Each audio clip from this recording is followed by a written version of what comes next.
Christmas day के मौके पर हर तरफ खुशियों का माहौल है। आधी रात चरनी में यीशु का जन्म होते ही चर्चों और घरों में खुशी का माहौल छा गया। गीत गूंजने लगे, जगमग दीप जले, फिर केक काट कर खुशियाँ मनाई गईं और एक दूसरे को हैप्पी क्रिसमस, मैरी क्रिसमस कहते हुए मुबारकबाद दी गई। चर्च रंग बिरंगी रोशनी से नहाए हुए थे। यूपी के कानपुर में Saint Francis Xavier's church Ashoknagar में ख्रीस्त जयंती महोत्सव बड़ी धूमधाम से मनाया गया। पूरे चर्च कैंपस को क्रिसमस ट्री, सितारे एवं रंग बिरंगी लाइट्स से सजाया गया। कैरोल सिंगिंग में सभी ने बढ़ चढ़ कर हिस्सा लिया। एडॉप्ट फाउंडेशन ने कंचनपुर तात्या टोपेनगर में क्रिसमस सेलिब्रेशन किया। मनोज मैकाटिस के साथ क्रिसमस गीत गाए गए।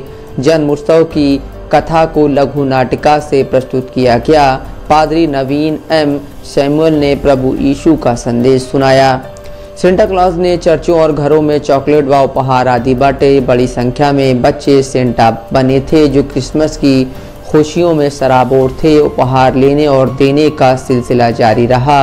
न्यू लाइफ चर्च काकादेव में पादरी डायमंड जोसेफ ने प्रार्थना कराई। वहीं शहर में लॉन्ग सेंटा बनकर उपहार बांट रहे हैं। इस्लाम के आखिरी पैगंबर हज़रत मोहम्मद साहब ने 630 ईस्वी में मक्का पर फतह हासिल की। इसके बाद उन्होंने मक्का शहर से बुत परस्ती का नामो निशान मिटाने का फरमान जारी किया। मक्का में मौजूद काबा यानी वो चौकोर इमारत जहां पर शहर के तमाम बुत रखे हुए थे, वहां दाखिल होने के बाद पैगंबर मोहम्मद साहब ने सभी बुतों को वहां से हटाने या नष्ट करने का हुक्म दिया। काबे में रखे तमाम देवी देवताओं के बुतों में से एक मूर्ति एक कुंवारी युवती और उनके बच्चे की भी थी। इस ईसाई मूर्ति की ओर बढ़ते हुए मोहम्मद साहब ने उसे अपने चोंगे से ढक दिया और उसके अलावा बाकी सभी बुतों को वहां से निकाल बाहर करने का हुक्म दिया। इस्लाम और ईसा मसीह के उस बुत के बीच साहित्य की एक लंबी परंपरा का अस्तित्व रहा है जो करीब 1500 बरस से लगातार चला आ रहा ऐतिहासिक संबंध है। दुनिया के किसी गैर ईसाई मजहब का हज़रत ईसा से यह लगाव अनूठा है।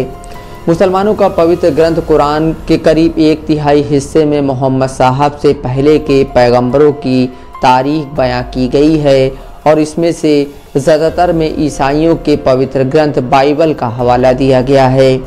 कुरान में जिन तमाम पैगंबरों का जिक्र है उनमें से अकेले ईसा मसीह ही ऐसे हैं जो सबसे बड़ी पहेली नज़र आते हैं। कुरान में किसी और पैगंबर की तुलना में ईसा के किस्से को सबसे मौलिक तरीके से बयां किया गया है। कुरान में हज़रत ईसा का जिक्र बार बार एक ऐसे पैगंबर के तौर पर आता है जिनकी ख़ास अहमियत है। तमाम पैगंबरों के बीच उन्हें कुरान ने अनूठा बताया है। जो अल्लाह का करिश्मा है, वो अल्लाह की ज़ुबान है, उनकी आत्मा है, वो अमन के सबसे बड़े संदेशवाहक हैं और आखिर में वो ईसा ही हैं जो इस्लाम के आखिरी पैगंबर मोहम्मद साहब के आने की भविष्यवाणी करते हैं। कानपुर में शाहरुख सिद्दीकी के साथ bureau report, Dastak live news.